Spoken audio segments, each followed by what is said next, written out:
तैसे आम्हा केले पांडुरंगे कैसे पिकलिया शिंदे. शेंदड माहिती आहे का बापू? शेंदड गायला माहित नाही. आता नवीन पोराला ते शेंदडच माहित नाही. ते चित्रावर असं लिहून ठेवावं लागेल की याला शेंदड म्हणत होती. जुन्या काळात जुन्या लोकांना माहीत. कोणत्या रानात येत होतं ते शेंदड? तुरीत. आमच्याकडे बाजरीत येत होते. त्याला काळ वेळच नसता. पण त्या शेंदाडाचाच दृष्टांत तुकोबांनी का दिला? कारण त्या शेंदाड्याच्या 4 अवस्था आहेत. पहिली अवस्था हिरवटपणा, लक्षात ठेवा, कडूपणा, कणखरपणा आणि पिवळेपणा, त्यालाच नरमपणा म्हणतात. विठाल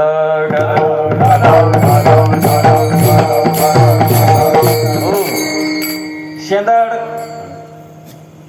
हिरवटपणा म्हणजे बालावस्था आहे बरं का. कडवटपणा म्हणजे तरुण अवस्था आहे. कणखरपणा म्हणजे प्रौढ अवस्था आहे. प्रौढ या अवस्थेत सगळं समजतं. आपण एवढं केलं, एवढं गबाळ जमिलं, काय याचा उपयोग? याला प्रौढ अवस्था म्हणतात. आणि त्याच्यानंतर पिवळी, गोड दाबलं की दबतंय लगेच, अशी अवस्था होती. गोड होतं त्याचं जीवन. कधी जर कच्चं शेंदाड असताना चांगल्या पद्धतीनं पिकलं तर नाही काय. ही म्हातारीपणची अवस्था आहे महाराज, शेवटची. तसं प्रामुख्यानं तुकोबाने 3 अवस्था सांगितल्या. कोणकोणत्या? बालपण, तरुणपण आणि 4थी अवस्था महाराजांनी वर्णन केलंय. बालपण गेले नेनता, बालपण गेले नेनता, तरुणपणे विषय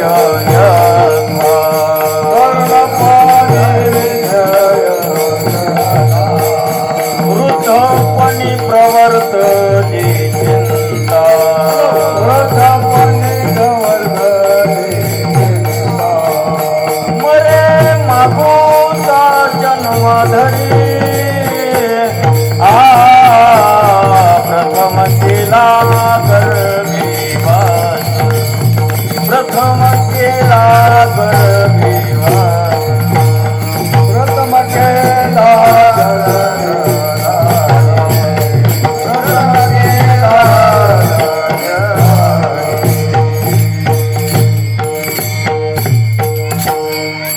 बालपण गेले नेनता, तरुणपणे विषय व्यथा, वृद्धपणे प्रवर्तली चिंता, मरे मागुता जन्म धरी. नेनता बालपण, तरुणपण, म्हातारपण. तशा शेंदाडाच्या 3 अवस्था, 4 अवस्था होतात. त्या शेंदाडातला हिरवटपणा गेला पाहिजे नाही का, कडूपणा गेला पाहिजे, कणखरपणा गेला पाहिजे आणि ते शेंदाड पिकलं पाहिजे. त्याला स्थित्यंतर म्हणतात. कशाचं? शेंदाडाचं. तसं माणूस, त्याच्या अंगातला हिरवटपणा गेला पाहिजे, बाल्य अवस्था. तरुणपण हे अत्यंत धोक्याचं आहे महाराज. त्यामध्ये तो कशालाच काही समजत नाही. कशालाच काही समजत नाही म्हणजे आई बापाला सुद्धा हम दो हमारे दो नाही. हर बात को तुम मत भूलो भला, माँ बाप को मत भूलना.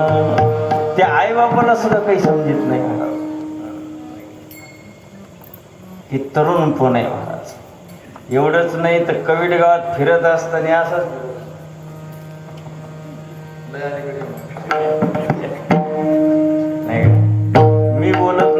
तुकाराय बोलतात, सदा मुसमोशी धुळी जैसा, सदा मुसमोशी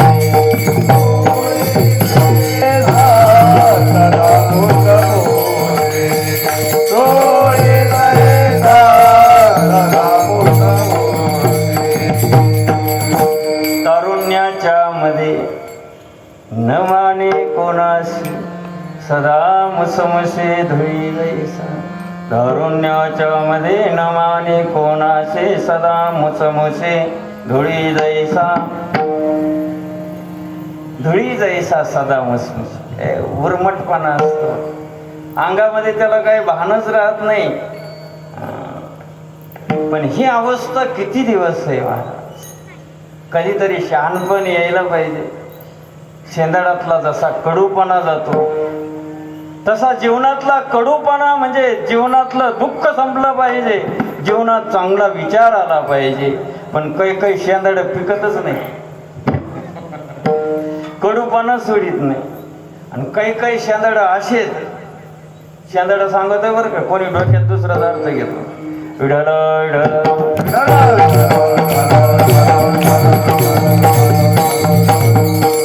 त्या शेंदाडाचं एक वैशिष्ट्य आहे बघा, ते जर पिकलं, लवचिक झालं, नरम झालं, तर ते वेलीपासून काय होतं, सोडून देतं ते वेली.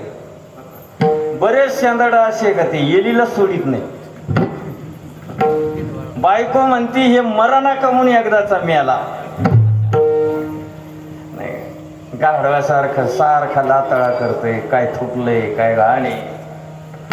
चांगल्या चांगल्याच्या चिठ्ठ्या निघाल्या, याचीच कुठं हरली. म्हातारी म्हणते का नाही, इथल्या नसते ना म्हणत, आमच्या तिकट बाई चांगले चांगले गेले, आमच्याचीच कुठं चिठी हरली. आणि जेव्हा आणीत होता, मेरे मिस्टर, मेरा मालक,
शेंदाड एवढं म्हणते तरी तिथंच घोटाळाचं.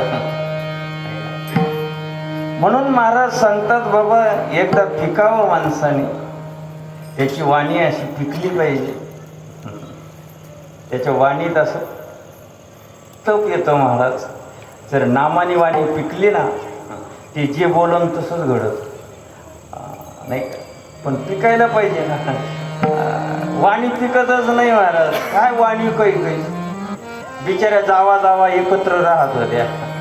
एक म्हातारा असं इथं बसलं आणि ती जाव एक पाण्याला इकडे चालली, तर त्या म्हाताऱ्याने पाहिलं. ते म्हणला, तुला घरामध्ये अशी पग, तुझा भाव किती, तुझ्या जावाच्या अंगावर 10 तोळे सोनं आहे म्हणली. ते म्हातारं म्हणलं 10 तोळे सोनं आणि तुला एवढं एवढं सोनं, तुला तुझा भाव करतात. घरी गेली, नवऱ्याला म्हटली, हे बघा तुम्हाला मी लागते का आई लागते का भाव लागतो सांगा बरं. ते म्हणलं, अगं ते बी लागतात, तू बी लागते. ते म्हणलं, ते जर लागत असले तर माझी आशाच करू नका, आत्ता जाते मी. ते म्हणलं, अगं नको जाऊ, आईने जन्म दिलाय. मग आईपाशीच राहा, चालले मी. ते म्हणला, पाय पडतो, जाऊ नको, वाईली निघतो. आपण दोघं वाईली राहू. निघाला ना काय पार.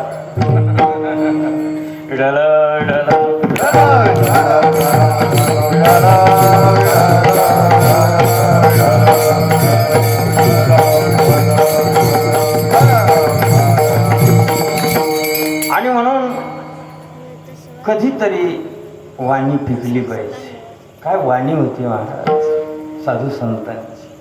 ज्ञानोबारायांनी आज्ञा दिली रेड्याला, काय वाणीत ताकद होती महाराज. रेड्या मुखी वेद बोलविला, गर्व तुझ्यांचा हरविला, शांती रूपी प्रगटला ज्ञानोबा माझा, साधकांचा मायबा. भिंतीला आज्ञा दिली, भिंतीला भिंत भिंत तिला सांगितलं, हे भिंते चल. चालविले जड काय अधिकार होता. आपली वाणी तशी पिकतच नाही. वाणी पिकली पाहिजे, जसं शेंदाड पिकतं तशी वाणी. जगद्गुरु तुकोबराईची वाणी पिकली होती महाराज. श्यामनाथ महाराजांची वाणी पिकली होती. नाथबाबांची वाणी पिकली होती. या थोर साधू संतांची कशानं वाणी पिकते नाही. धन्य दिवस झाला सोनिया, धन्य दिवस झाला सोनिया, धन्य दिवस झाला सोनिया, धन्य दिवस झाला सोनिया.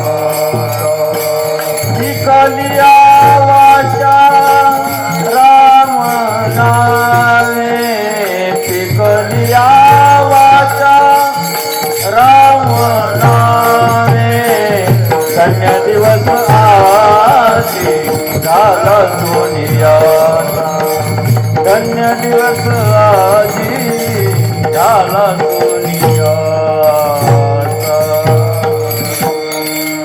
पिकलिया वाचा राम नामे,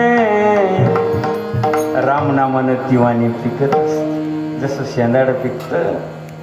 आणि म्हणून या शेंदाडाच्या अवस्थेप्रमाणे माझं जीवन बदलत गेलं. कडूपणा जाणं म्हणजे काय हा, तर जीवनातलं दुःख जाणं आणि गोडपणा येणं म्हणजे जीवनामध्ये आनंद. कडूपणा म्हणजे चांगलं होणं. बरोबर आहे का? चुकलं काय? कडूपणा म्हणजे त्याचं वाईट झालं आणि गोडपणा म्हणजे त्याचं चांगलं झालं. देव तिळे आला, गोडे गोड जीव झाला. तुका म्हणे आम्ही खातो आनंदाची लाडू, नका चरफडू घ्या रे तुम्ही. सेवितो हारस वाटितो आणि का, घ्या रे हो नका रान भरे. गोड झालं हे शब्द निघावेत आपल्या मुखातून. जीवन गोड व्हावं, चांगलं व्हावं, जीवनातलं दुःख जावं नाही का. प्रत्येकाला अपेक्षा आहे दुःख जावं आणि काय प्राप्त व्हावं. सृष्टी निर्माण झाल्यापासून माणसाची धावाधाव आहे. कशा करता? मिळालं का नाही ना. जीवनात सुख हे पुढे पुढे सरकत राहत. सुखाच्या आशेत माणूस जगत राहत. सर्व सुखाची आशा जन्म गेला. सुखाच्या आशेत जातो महाराज. पोराचं लग्न झाल्यावर तरी मला सुख मिळालं. सगळ्यात जास्त पोराचं लग्न होण्याची इच्छा कोणाला असते? पोराच्या आईला का बापाला? आणि सगळ्यात जास्त लवकर बिघडतं कोणाचं? खरं बोलल्यावर का विठ्ठल विठ्ठल.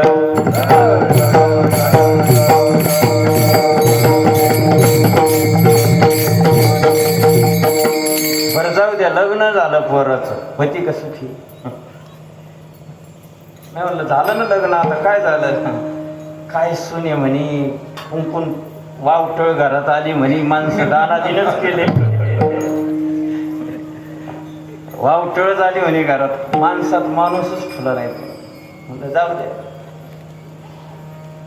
जाऊ द्या, कसं का असं ना म्हणे, एखादं लेकरू बाळ झालं मग तरी मला समाधान वाटत. झालं लेकरू बाळ.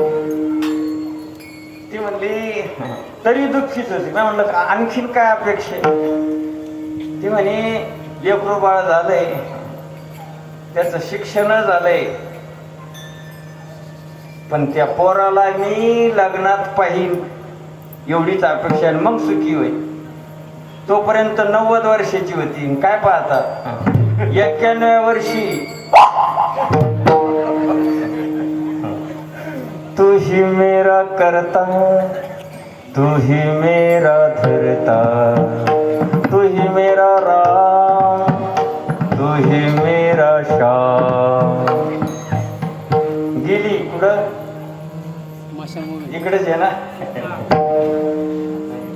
कोणी दिवस स्मशाने जाऊन एकटे रहावे, समयासी सादर व्हावे. कोणी दिवसी बैसोनी हातीवर, कोणी दिवसी पालखी सुभेदार, कोणी दिवसी पायाचा चाकर चालत जावे. महाराज वेळ ही कोणा करता बसत नाही, म्हणून सावध व्हा आणि देवाला शरण जा. तुकोबरायांचा हा आग्रह आहे. पण काय करावा अज्ञानामुळे कळत नाही. देवाला शरण जातात माणसं, पण देवाला देव मागत नाही. देवाला सुना मागतात, धन मागतात. शरण जाणं याला म्हणत नाही महाराज. एकाला तर देव प्रसन्न झाला, माग म्हणी गाण्या तुला काय पाहिजे.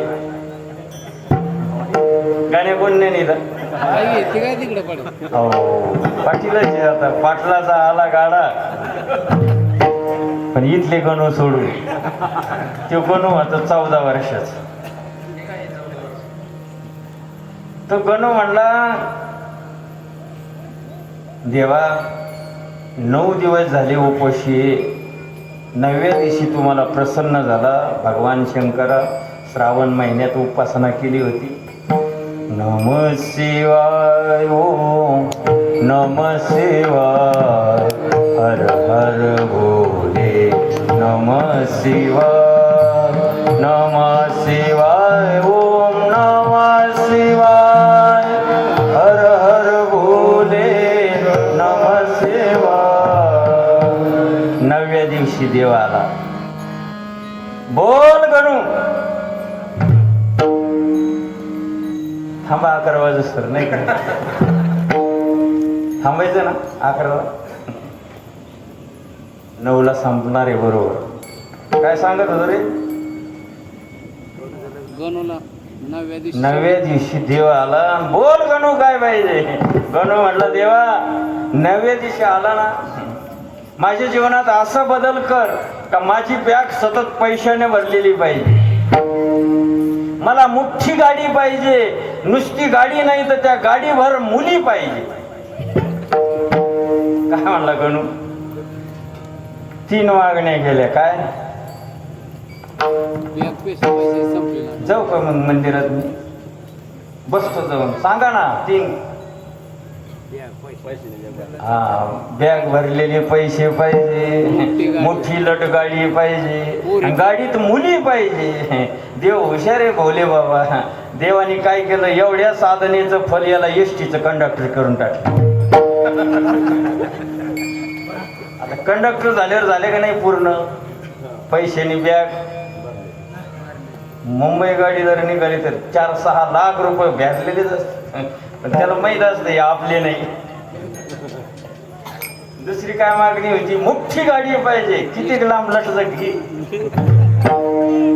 तिसरी मागणी, 5 वाजता शाळा सुटली की मुलीच मुली गाडी.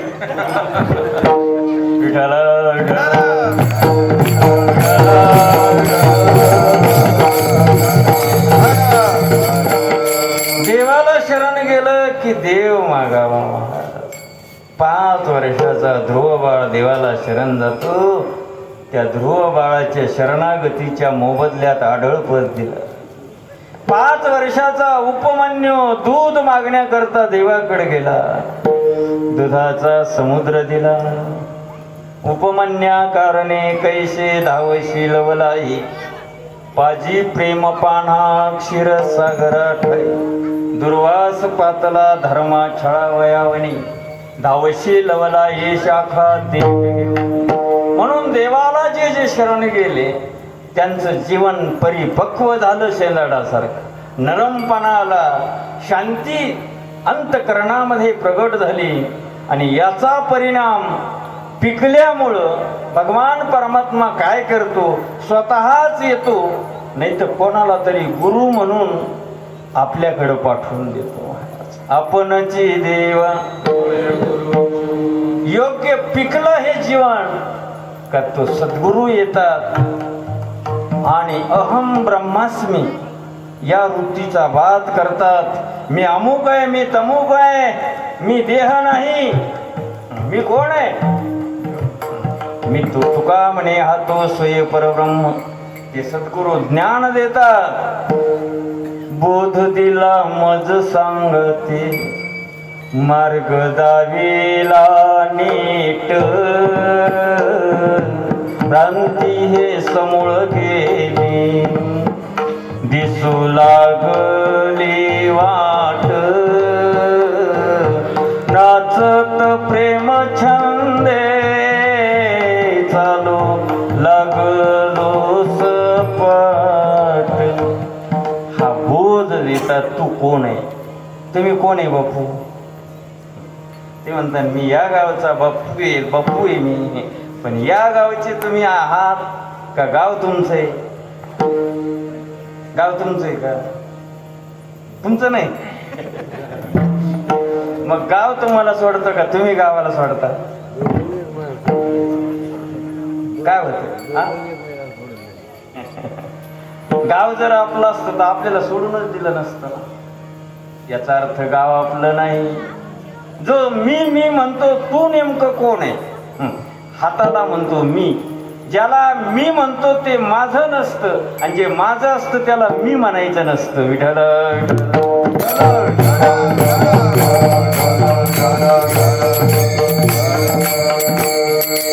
मी कोण आहे ते सद्गुरू सांगतात. आणि विचार पूर्वक जर या अवस्थेमध्ये जीवन गेलं तर आपल्यालाही कळते. मी वासुदेव तत्वता, कळो येईल विचारिता. आहे ठाऊक सौभाग्य संता, नेलो दुधानेक मागुता विठ्ठल.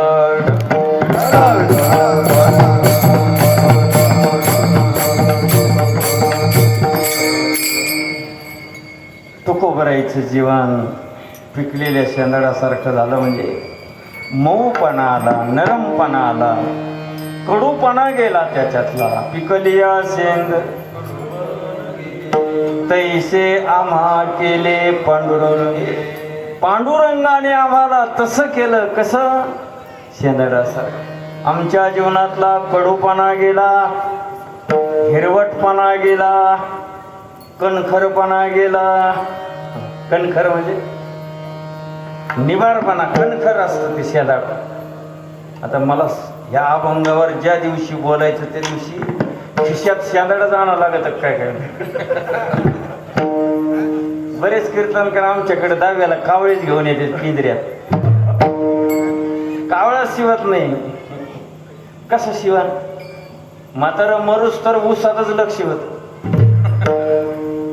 एक म्हातारच मेलं पण ऊस तसाच राहिला. खेडमनला सांगून सांगून म्हातारं गेलं पण 10 एकर ऊस तसाच. दहाव्याला कीर्तन माझं, 1 वाजला, लोक म्हणायचे चालू द्या महाराज, कावळा येईना, पोटात नाही काही. मी म्हणलं का किती वाजेपर्यंत जायचं? मग असेच बाप्पू सारखे कानात माझ्या कानाजवळ आले, म्हणले म्हातारं मरतानी सारखी ऊसाची चिंता करत होतो. तुम्ही कीर्तनात हात जोडा म्हणा, फेड म्हणला मी सांगन ऊस न्यायचं असं म्हणलो. जवळजवळ 50 कावळे आले. काय पाहता माहिती, संसाराचा धंदा जन्मभरी गेला, संसाराचा जन्मभरी गेला, संसाराचा धंदा जन्मभरी गेला, संसाराचा धंदा जन्मभरी गेला. मोक्षी नाही आला राम नाम, मोक्षी नाही आला राम नाम, मोक्षी नाही आला राम नाम. एक धंदा आहे, आयुष्यभर संपतच नाही. आणि म्हणून कधीतरी पिकावं माणसाने, स्थित्यंतर व्हावं, बदल व्हावा. त्यामध्ये जीवनातला कडवटपणा गेला पाहिजे, परमार्थ खरा वाटायला पाहिजे. पिकलं की तो खरोखर खोटा आहे असं वाटतं पिकल्यावर, बरं आधी नाही. तुका म्हणे कडू रोकडे रोमांच कंठ दाटे. आणि म्हणून महाराजांच्या जीवनातली ही स्थिती आहे. महाराज सांगतात की आमचं जीवन आता परिपक्व झालं, आमच्या जीवनामध्ये गोडपणा आला, चांगलं झालं, जीवनामध्ये आनंद प्राप्त झाला, जीवनातलं दुःख गेलं. जीवनामध्ये आता जिकडे पाहे तिकडे देव, जनी वनी अवघा देव, वासनेचा पुसावा ठाव. काहू तुकोबा, ही स्थिती तुम्हाला प्राप्त झाली म्हणतात, पण तुमच्या जीवनामध्ये काही प्रतिबंध येत नाही का? ही स्थिती प्राप्त होण्याकरता काही प्रतिबंध आहेत ना. जीवनामध्ये खूप मोठाले शत्रू अंतःकरणात बसलेले. त्याच्यातला पहिला शत्रू आहे काम. त्यालाच आकांक्षा, आशा, अभिलाषा, त्याचंच मोठं नाव आहे काम. हे जे परमार्थातले शत्रू आहेत, हे तुम्ही ही परिपक्व अवस्था होत असताना हे आडवे येत नाहीत का? क्रोध, लोभ. जगद्गुरु तुकोबराच्या लोकांना सांगतात, पांडुरंगानं असं काही केलं की पांडुरंगाने आमच्यावर कृपा केली, परिपक्व अवस्थेला आमचं जीवन निघून घातलं, आणि या अवस्थेला जे आड येतात ते जाग्यावर संपिले पांडुरंगाने, आणि त्याच्यामुळं सगळं जग आनंदाचं झालं. अभंगाचं दुसरं चरण.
प्रतिबंध होते माझ्या परमार्थाला आड येणारे. पांडुरंगाने अशी काही कृपा केली की ते प्रतिबंध जाग्यावर अटकणं मारले. नेमाले ठाईचे जाग्यावर संपले. काम, इच्छा, आशा, आकांक्षा, अभिलाषा, अजून आहे का एखादा शब्द डोक्यात? हे सगळे एकच त्याची नावं आहेत. ही आशा संपली. महाराज तुकोबांच्या जीवनात आशाच नव्हती. आशाच नव्हती. आणि ज्याला आशा आहे आणि तो परमार्थात आहे त्याचा परमार्थ कधीच सफल होत नाही. नवे नवे हे 3 ज्याच्याकडं आहे आणि तो सुखी झाला हे कधीच शक्य नाही. तुकोबांना कसली आशा होती महाराज. आशा मारून या जयवंत व्हावे तेव्हाचे निघावे सर्वातुनी. आशा ही समूळ खणून काढावी तेव्हाची गोसावे व्हावे तेने. नाही तरी सुखे असावे संसारी फजिती दुसरी करू नये. आशा अत्यंत दुःखाला कारण आहे महाराज. या आशेवर माणूस जीवन जगत असतो पण ती आशा संपत नाही. जगद्गुरु तुकोबार यांच्या जीवनात आशा नव्हती महाराज. पूर्ण केला पूर्ण केला पूर्ण केला मनोरथ. काम नाही काम नाही झालो पायी रिकामा. आशाच नव्हती. छत्रपती शिवाजी महाराज नजरानं घेऊन आले. प्रपंचाची बिकट अवस्था झाली होती. राजांना सांगितलं, राजे मला जर सुख समाधान व्हावं असं वाटत असेल तर पवित्र तुळशीची माळ घाला आणि पांडुरंगाचं दास म्हणवा. कंठी मिरवा तुळशी व्रत करा एकादशी. ए मनवा हरीचे दास सुकामने मज हे आस. मुंगी आणि राव आम्हा सारी खाचे जीव. गेला मोह आणि अशा कळी काळाचा फासा सोन्याने माती आम्हा समान हे चित्ती. तुका म्हणे आले घरा वैकुंठ सावळी. सोन्याचे पर्वत करवती पाषाणावगी रानो रान कल्पधरू. परलिया दुर्लभ डुबाचे पाय तिथे उपाय न सरती. अमृत सागर बनवे गंगा मनविता उगारा हे कळ. भूत भविष्य कळू येईल वर्तमान करविषी प्रधान सिद्धी. ठाणमान कळू येईल निद्राने वलवारा ब्रह्मांडाशी. कामणे मोक्षराय किकडे रते बापुडे काय रंक. देवट्य छत्री घोडे तो बऱ्यात न पडे आता येते पंढरी राया. मज गोविषे कासया मानदंब चेष्टा येतो सुकराची विष्ठा. तुका म्हणे देवा माझे सोडवणे धावा. जाणून अंतर काय टळशील कर कर तुझ लागली खोडी. पांडुरंगा बहुकुडी उठविशी दारी धरणे एखाद्या परी. तुका म्हणे पाय कैसे सोडी न ते पाय. घरी गेल्यावर अर्थ वा.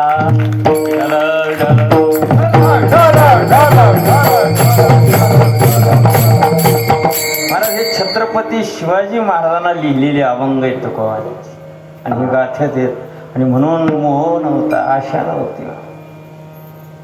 बरं क्रोधच नव्हता महाराज. नाही आपले वाटोळ कशाने केलंय?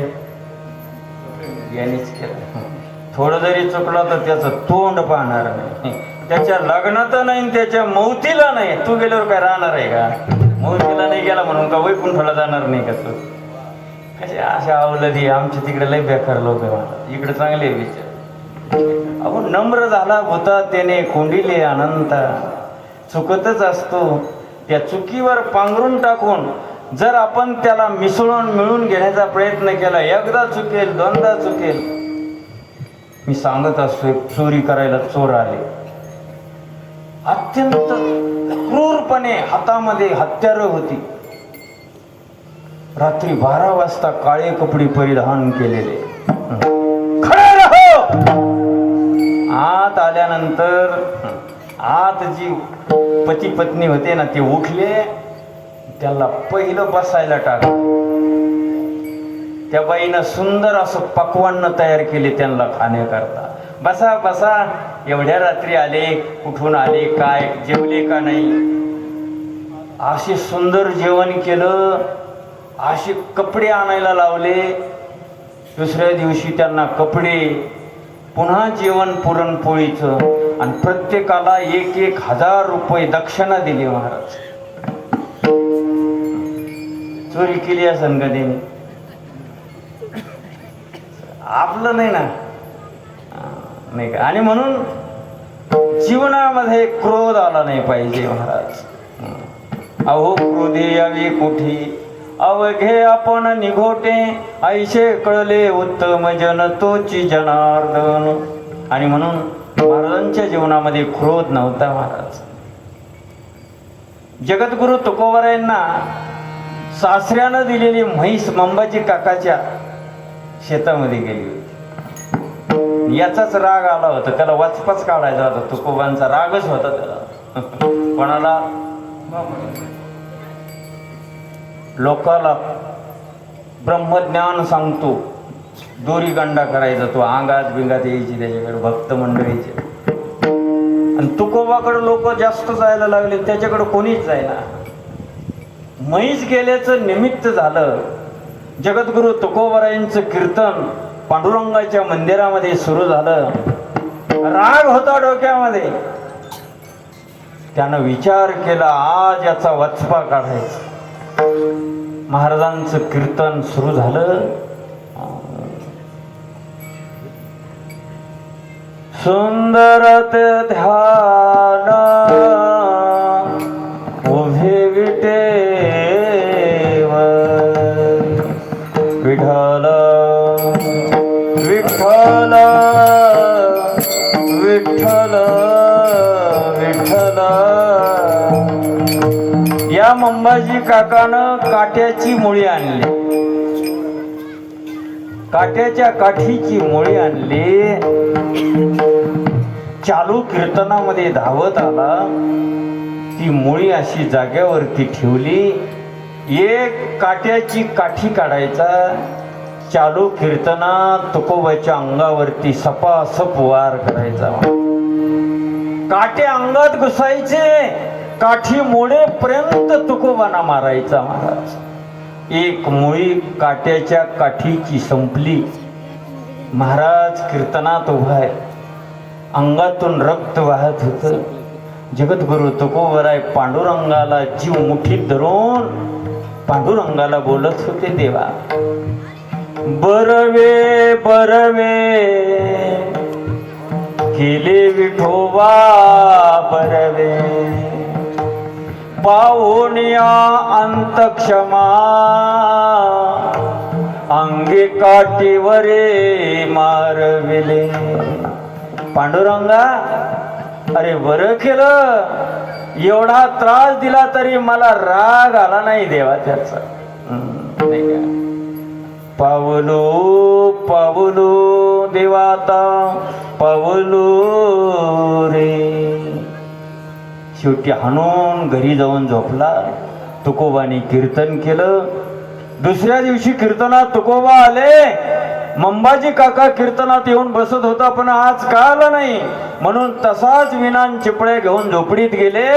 आणि मंबाजी काकांना बोलतात, काका चला कीर्तनात.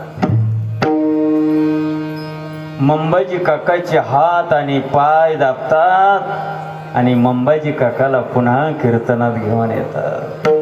आपण असतो तर काय केलं असतं? कीर्तनात एखाद्याने जर काठी मारली असती तर काय केलं असतं? त्याच्या नळडीचं घोटच घेतला असता. बाप काम क्रोध लोभ निमाले ठाईची. आता लोभ काय नाही का, सर्व आनंदाची सृष्टी झाली. आठवण आठव गेले भावा भाव, झाला स्वयमेव पांडुरंग.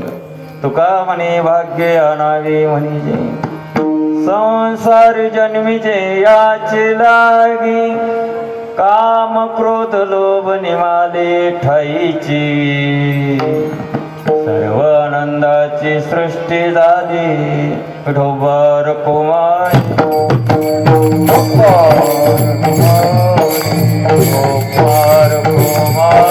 ढोबर कुमारी, ढोबर कुमारी, ढोबर कुमारी, ढोबर कुमारी, ढोबर कुमारी.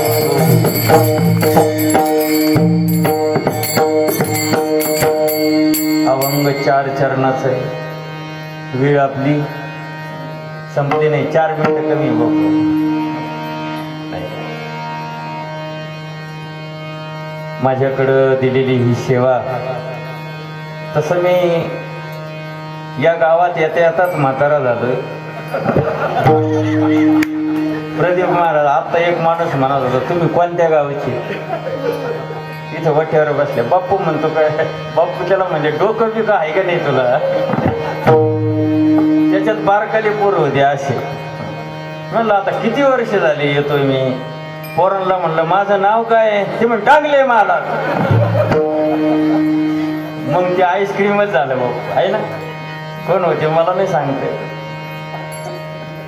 हे नितीनचं बारकं पोरग आहे. मी जर आलो रस्त्याने तर ते म्हणतात आले टांगले मला. बऱ्याच वर्षापासून तुमचं दर्शन होतंय. काहीतरी पूर्वजन्मातला मी तुमच्यातलाच असन म्हणून या ठिकाणी येण्याचा योग येतो, नाही काय. आणि म्हणून या ठिकाणी आपल्या गावाचं भाग्य आहे महाराज. गावात मौतीला भजनं भेटत नाहीत, मौतीला भजनी भेटत नाही. आपले इथं चांगलं भजनी मंडळ आहे. आणि विशेष म्हणजे गावाचं पुण्य, गावात 3 महाराज आहेत जवळजवळ, नाही आपले प्रदीप महाराज, नाही काय. देवाला काळजी असते. ते म्हणले मला स्वप्नात वाटत नव्हतं मी महाराज होईन, पण पांडुरंगाने असं त्यांचं जीवन केलं, नाही काय. वडील गेले आणि काय जीवन बनवलं महाराज, नाही का. हेच खरं भाग्य आहे. आणि म्हणून प्रदीप महाराजासारखं रत्न याच गावाला जन्माला आलं. मानी महाराज असतील, पुन्हा आमचे असणारे. एक दुःख वाटतं महाराज, नागावं आता कीर्तनात दिसत नाही. हे असंच आहे, मृग जळवत जाईल लया. काय आवाज, काय ते म्हणणं होते थोडे ठराविक. मग आता माणूस म्हणलं की काहीतरी दोष असतो, दोष पाहायचा नाही, त्याच्यातला गुण पाहायचा. आणि म्हणून ही सर्वच मंडळी, आमचे रामा असतील, ही सर्वच मागची सर्व मंडळी, लहू बापू, विकास, आमचे कृष्णा महाराज, पाय दुखतो तरी उभा राहिले, नाही का. आणि म्हणून पोपट आपा टकाटका पाहतेत कधी संपित आहे म्हणते. गणू पाटील, आमचे हे सर्वच. आता भीमा आबा अगदी कवा आवाज द्या ते म्हणते आलो. मी हॅलो म्हणलं का ते आलेच. विजू दादा, गोपाल महाराज, नितीन महाराज, बापू, आता सगळेच तुम्ही खूप प्रेम करणारी माणसं. बघा आमच्या माता भगिनी खूप उदार अंतकरणानं, नाही का, अगदी प्रेम देतात महाराज. खरोखर कवीट गावासारखं. आमच्या तिकडचे लोक म्हणतात महाराज काय गाव आहे तुमच्या, त्या कवीट गाव काय गाव आहे म्हणतात, नाही का. तिकडं वर्णन करतात. इकडं कोणाला जरी फोन केला तिकडे वारकरी आले का एवढी तयारी असते महाराज. आत्ता गणू पाटलाकडून 10 वारकरी अचानक फोन केला. खूप मोठी देवीदास महाराज मस्के म्हणून माऊली ज्ञानेश्वरी जिथं निर्माण केली तिथं त्या संस्थानावर विराजमान झालेले. वेदांताचा गाढा अभ्यास आहे. ते आपल्या इथं मुक्कामाला होते. आणि त्यांना मी म्हटलं का, ते म्हणले बा आज आम्हाला काहीतरी जेवणाची आणि निवाऱ्याची व्यवस्था पाहिजे. मी फोन केला दादाला, गणू पाटलाला, की 10 लोक गणू पाटलाने स्वयंपाक बनवला. फोन आला मला, महाराज खरंच लोक काय व्यवस्था केली. आणि म्हणून सर्व गाव प्रदीप महाराज सांगत असतात तुम्ही आमच्याच गावचे, तुम्ही आमच्या गावचे, मी तुमच्या गावाचे. तुमच्या माता भगिनी सुद्धा खूप व्यवस्था करतात. आमचं तिकडं जाणूच घर आहे, त्या गल्लीत तिकडे गेलं रे गेलं सगळी सोय महाराज. उलट मला वाट्याला जात नाही त्यांच्या चहा रोज. आमचे रामा टाकले तर म्हणतात रोज याचा महाराज जेवायला.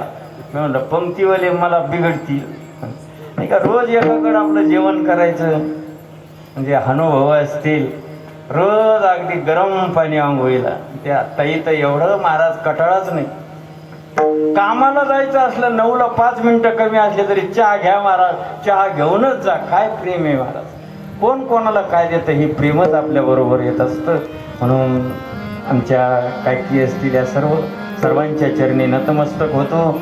येणेकरी टकाटका बघत आहेत. ते म्हणते सगळ्याचे नाव घेतो, माझ काय दुश्मन आहे का. ते येणेकरी काय सुंदर फेटा बांधला महाराज, ओळखू सुद्धा आहे ना. आपले जगदाळे मामा राव पटेल असतील, गोड वाटतं समाधान. आमचे दुर्वास आपा ते म्हणले मला आज सुरू करायचंय, आपा म्हणले त्यांना सुरू करून द्यायचं. सुंदर सुरू केला. इथं देव असतो महाराज. जेथे कीर्तनाची जागा तेथे असे विजूदादा असेल. आज व्हिडिओ शूटिंगच लावली त्याने. ते म्हणले अंधारात तोंड दिसत नाही. म्हणलं नका काय दिसत, आवाज आला तरी बा झालं. सर्व आमच्या माता भगिनी सर्वांच्या चरणी नतमस्तक. अभंग मोठा होता, एक चरण सोडलं, 3 चरण राहिले. सोडायचे का? ते म्हणते चरण नका सोडू, कंबर सोडा आता. ज्ञानेश्वर माऊली ज्ञानराज माऊली, ज्ञानेश्वर माऊली ज्ञानराज माऊली, माऊलीश्वर माऊली ज्ञानराज माऊली, माऊली ज्ञानेश्वर माऊली